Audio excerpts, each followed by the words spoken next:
नमस्कार आप सभी को। आज मैं आपको जिस शब्द के बारे में बताऊंगा वो शब्द जो है वैदिक है।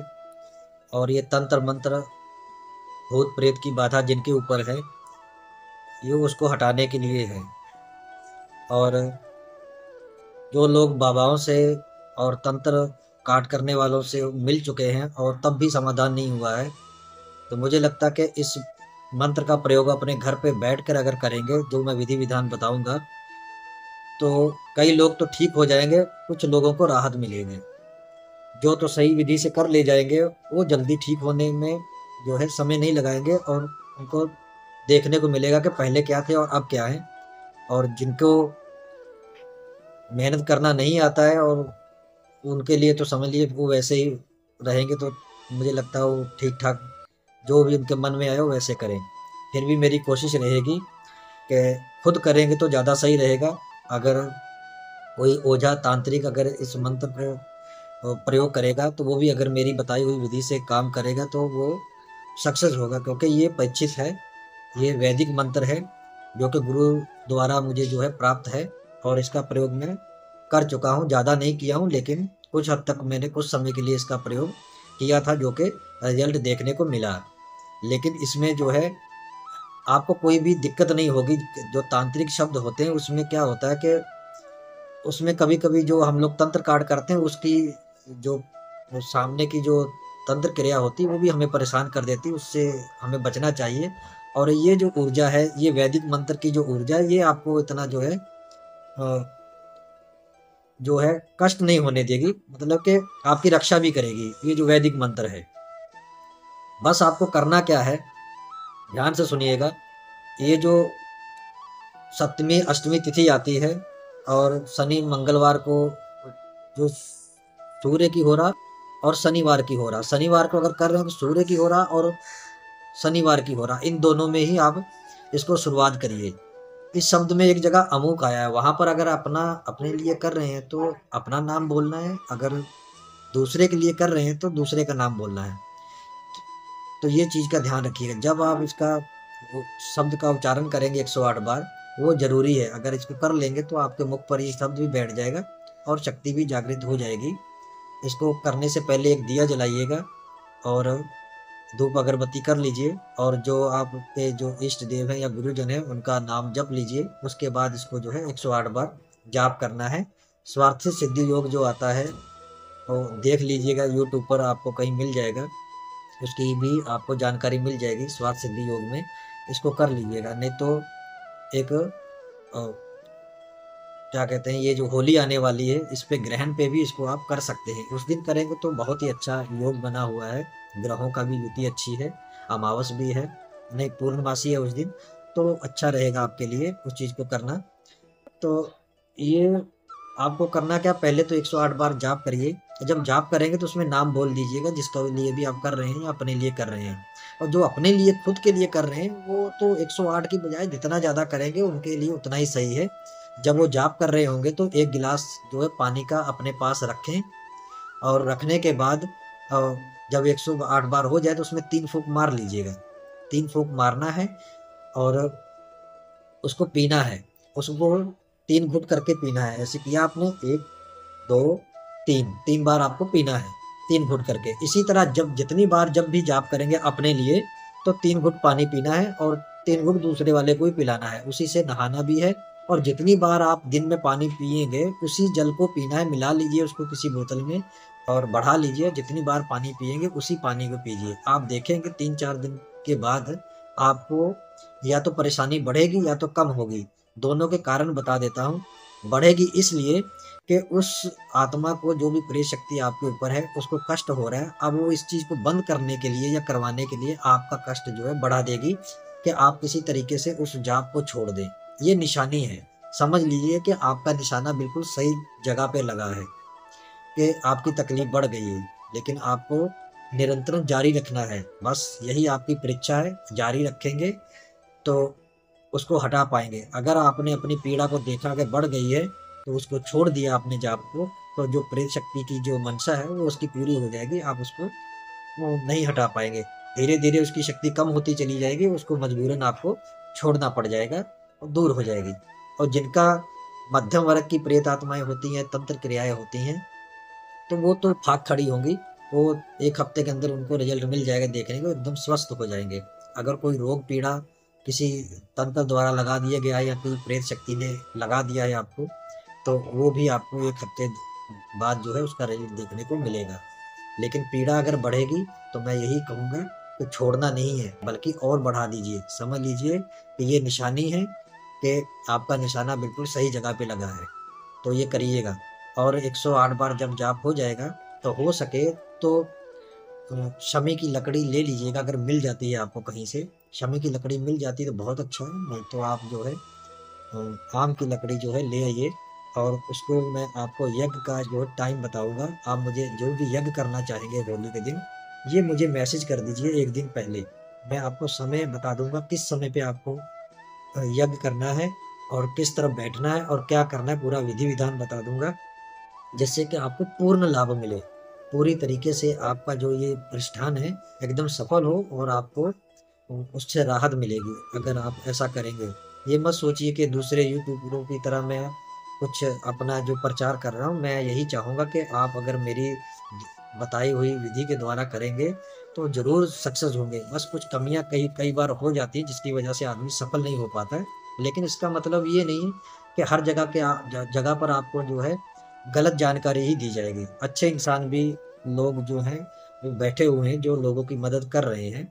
तो अगर आपका मन में विश्वास है या मेरे वचनों में कुछ आपको लगता है कि सच्चाई है, तो ज़रूर मेरे बताए हुए शब्दों का जो है प्रयोग करिए, उसमें आपको राहत मिलेगी। ये परीक्षा किए हुए हैं, ये नहीं है कि मैंने कहीं से खरीद कर रख लिया और मुझे खुद ही नहीं पता कि ये काम करता है कि नहीं करता। उस जगह पर हमें भी धोखे मिले जब हम लोग सीखते थे, मुझे भी धोखे मिले। और मैं अभी से इस लाइन में नहीं हूँ, आपका भी कोई ना कोई कारण होगा, आप इस लाइन में आए हैं तभी आप तंत्र लाइन में आए। जैसे कि आपको साथ कोई घटना घटी होगी, आपके दुश्मनों ने आपको परेशान किया होगा, आपके घर परिवार में किसी ने तंत्र करवा दिया होगा, तब आप इस लाइन में आए हैं। तो मेरे साथ भी ऐसा कुछ घटित हुआ है, तो ऐसा ही एक किस्सा मैं आपको बता देता हूँ। तो जब मैं 5वीं कक्षा में पढ़ता था, पंजाब का एक शहर है रामदास, वो जो अमृतसर के शहर में ही गिना जाता है, वहाँ पर मैं पढ़ता था 5वीं कक्षा में। तो रेलवे कॉलोनी थी, हम लोग रेलवे कॉलोनी में रहते थे। वहाँ पर 5वीं कक्षा में जब पढ़ता था, ज़्यादा समझदार उतना बच्चा कोई समझदार होता नहीं है और ना ही उसे कुछ पता होता प्रेत वारों के ये क्या चीज़ है। तो हमारे कॉलोनी में पीछे की तरफ एक नलका था जिसमें एक ही नल पूरी कॉलोनी को पानी देता था तब उस टाइम पे, और वहीं से सब पानी भरते थे। तो सामने की सड़क एक सामने सड़क थी और सामने रेलवे लाइन थी और साथ में ही रेलवे स्टेशन भी था। और 8-9 बजे जैसे या अंधेरा होने के बाद मैं बाथरूम करने बाहर निकलता था, तो पीछे जैसे मैं निकल के गया घर को बाहर, तो गली में जैसे ही जाता था तो सन्नाटा वैसे ही होता था। तो वैसे ही उधर से एक आदमी निकल के डिब्बा लेके आता था, तो वो दीवार पे पेंट करना शुरू कर देता था, लेकिन वो प्रत्यक्ष रूप में मुझे दिखता था। मैं ये नहीं कभी जान पाया उसको। वो मुझे डराता नहीं था, ना कोई भयानक रूप था, एकदम आदमी की तरह वो रहता था। कपड़े भी वैसे ही दिखाई पड़ते थे मुझे, और डिब्बा उसके हाथ में एक रहता था, और वो ब्रश लेके उसको जो दीवार को पेंट करना शुरू कर देता था। कुछ दिन तो मैंने उसको देखा, लेकिन मैं डरा नहीं। मैंने कहा होगा कोई कॉलोनी का, या वो होते हैं जब और भी रह रहे हैं उन्हीं में से कोई होगा। लेकिन अंधेरा होता था और उतना साफ नहीं दिखाई पड़ता था, स्ट्रीट लाइट जलती थी, तो उतना दिमाग में नहीं था। लेकिन कुछ समय बाद जैसे 15-20 दिन बीत गए, तो मैंने अपनी माँ से कहा कि मम्मी, मैं जब बाथरूम करता हूँ तो एक आदमी आता है और डिब्बा लेके पेंट करना शुरू कर देता है। तो उन्होंने मजाक में बात उड़ा दी, लेकिन 2-3 बार फिर मैंने कहा, तो वो फिर एक दिन मेरे साथ में आई और मैंने फिर जैसे बाथरूम करने लग गया, मुझे फिर वो दिखाई पड़ा, उधर से आया, वो पेंट करना शुरू कर दिया। वो दीवार के पीछे से ही आता था, पीछे भी रास्ता था। तो मैं मम्मी को बोलता था, वो देखो पेंट कर रहा है। तो मेरी मम्मी बोलती थी कि कहाँ पर है, मैं और मुझे दिख रहा है, उनको नहीं दिख रहा है। शुरुआत ये तब का है जब मैं उस चीज़ को देख पा रहा था। और मेरे अंकल थे, एक रेलवे में थे, वो थोड़ा जाप वगैरह करते थे, तब कुछ तंत्र मंत्र भी जानते थे। तो 2-3 महीने बाद उन्होंने उनको मम्मी ने बताया कि ऐसा कुछ हो रहा है, और ये कह रहा है कि कुछ चीज़ दिखता है उसको, पेंट वगैरह कोई करता है, डिब्बा लेके आता है तो ब्रश वगैरह मारता है, तो क्या है। तो जब एक दिन वो, मैं स्कूल में गया हुआ था, तो जब वो वापस आया आया तो देखा तो मेरी माँ के ऊपर ही वो प्रेत को सवार कर रखा था उन्होंने, उसी प्रेत को। तो मैं चंबा एकदम चकित हो गया आकर कि ये क्या हो रहा है। तो फिर वो जब वो सब कुछ उन्होंने ठीक कर दिया तो फिर उन्होंने बताया कि ये पेंटर है और बगल के यहाँ पर गांव में रहता था और इसको जो है तलवारों से काट कर जो मारा गया था, अकाल मृत्यु है इसकी। और इसको मारा गया था और रेलवे लाइन पर ही इसको फेंका गया था और काट पीट के। तो ये वही तुम्हें जो दिखता था। जब उसके बारे में पता लगाया गया और किस एरिया में था वो, तो सही में वो चीज़ निकली। हालांकि मुझे पता नहीं था, लेकिन हमने पता जब किया बगल में तो वो आदमी निकला कि उस बताया भी गया कि ये ऐसे मरा था, इसको कुछ लोगों ने तलवारों से काटा था।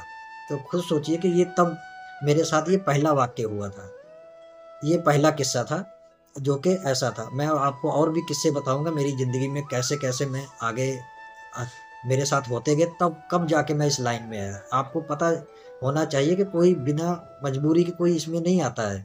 मेरे लिए भी एक ऐसा समय आया था जब मुझे इसको चुनना पड़ गया, लेकिन वो आसान नहीं था मेरे लिए। अभी बहुत कुछ घटित होना था जो कि मैं आगे चल के आपको और भी वीडियो में बताऊंगा कि आगे और क्या क्या मेरी ज़िंदगी में घटित हुआ। उसके प्रमाण है मेरे पास, मेरे साथी, मेरे यार दोस्त, परिवार वाले, मोहल्ले वाले, और उनके सामने सब कुछ होता था। बहुत सी चीज़ें हैं, कुछ मन घटित करते हैं, लेकिन मेरे साथ मन घटित नहीं। मैं आपको एक एक चीज़ बता रहा हूँ, कभी भी आप जाकर पता कर सकते हैं मेरे बारे में। अगर आप आस-पास रहते होंगे, कोई वीडियो देख रहा होगा आस-पास की, तो पता लगा जा सकता है कि हाँ, ये वाक़ई में ये बंदा ऐसा यहाँ पर रहता था कि नहीं, उसके साथ क्या हुआ, क्या नहीं। तो जानने को मिलता, सच्चाई जानने को मिलती है। हर की ज़िंदगी में कुछ न कुछ घटित होता है तो उसका एक मोड़ आता है, उसमें एक बदलाव आता है, उसको कुछ करना पड़ता है। तो मेरे साथ भी ऐसा कुछ हुआ, बहुत कुछ घटित हुआ। इसी एक घटना ने मेरे जीवन में नहीं बदलाव लाया, और भी बहुत कुछ था। मैं दूसरा किस्सा किस्सा जो है अगली वीडियो में ज़रूर बताऊँगा या लाइव में बताऊँगा, ज़रूर सुनिएगा। आपको पता चलेगा मेरी ज़िंदगी के बारे में कि मेरी ज़िंदगी आसान नहीं थी जितना आपको लग रहा है कि अभी जो मैंने सीखा, जो आपको बता रहा हूँ, कोई किताबों से पढ़ा हुआ नहीं है। धक्के खाकर इसको प्राप्त किया है, और जितनी ज़िंदगी में जो पहले धक्के खाने शुरू कर देते हैं, उतना ही उसको जो है अनुभव बढ़ जाता है उसका। अब जो है मैंने आपको बता दिया कि 108 बार आपको जो है हवन भी करना है।